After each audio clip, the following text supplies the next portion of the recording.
For anti-apartheid groups in South Africa, scenes like these are a cause for despair. In areas of the Natal province, black-on-black violence has reached proportions of near civil war, as political factions wage running battles for control of the local black townships. Thousands of innocent families are caught in the crossfire, and as the death toll continues to rise, leaders from both sides of the conflict are appealing for calm.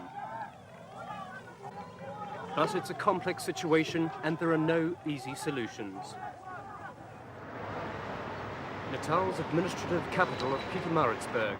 Here, the white minority live in peaceful seclusion.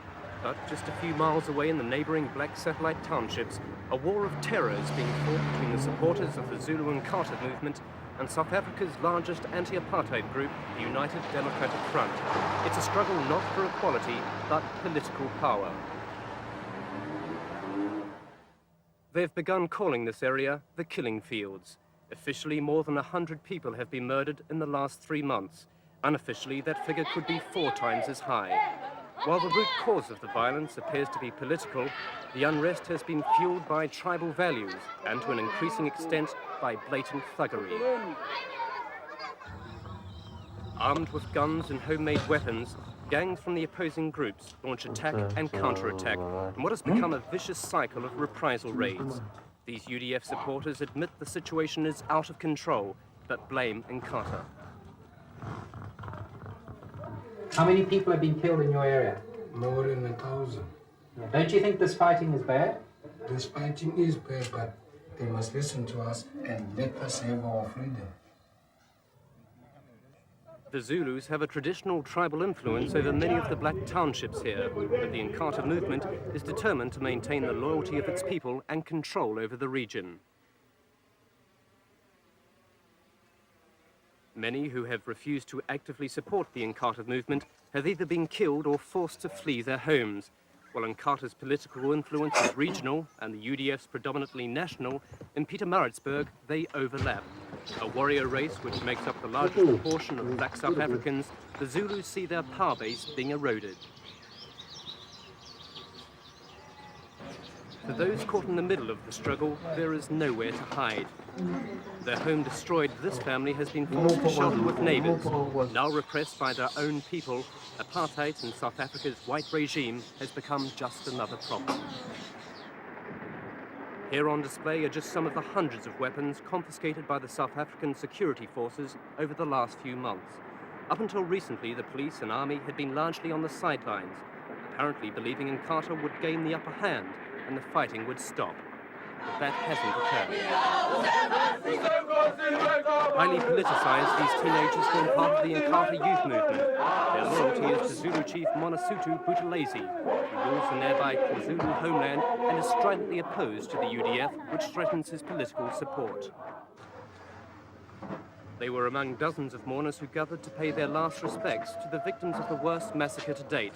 13 Inkatha members died when gunmen set fire to a house and shot the occupants as they tried to flee.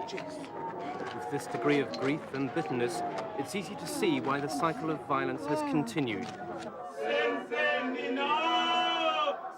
But the cycle has to be broken somewhere, and those fighting for the peaceful overthrow of apartheid are only too aware of the damage black-on-black violence is doing to their cause. But this is particularly horrendous. I mean, when you get young children having their heads chopped off, I mean, it's barbaric and totally contrary to African values. I mean, this is not how our people have usually operated. And it just shows the success of an evil system.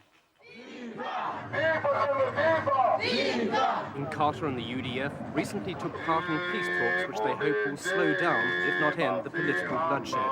However, Chief Buthelezi lays the blame squarely on the shoulders of the UDF and African National Congress. Inkatha existed long before the UDF, and there was no such conflict before.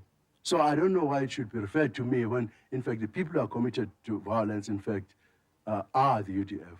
They actually beamed to South Africa through Radio Freedom messages urging young people to band themselves to kill all those whom they describe as collaborators, which included anyone who doesn't support their strategy of violence. Under the South African government's policy of tribal homelands, which emphasise the divisions within the black community, Chief Buthelezi has become an important figure to the Botha government. While refusing to take part in the government's controversial National Council for Blacks, Buthelezi has won support for a joint executive authority in Natal.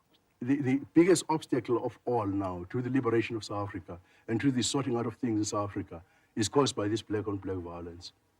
Because even if Mr. Botha and the whites were prepared to negotiate tomorrow, I mean, we blacks are still busy butchering each other, you see. When jailed ANC leader Govind Mbeki was released from prison last month, the Pietermaritzburg violence was one of his main concerns. While the ANC, UDF and Inkatha have different views on how to achieve political change, they all desire an end to apartheid and equality for all South Africans. Irrespective of whatever political affiliation, we call upon the people in Natal, in that particular area, to bury the hatchet. The apparent message to all concerned, black South Africans should be fighting against apartheid and not each other.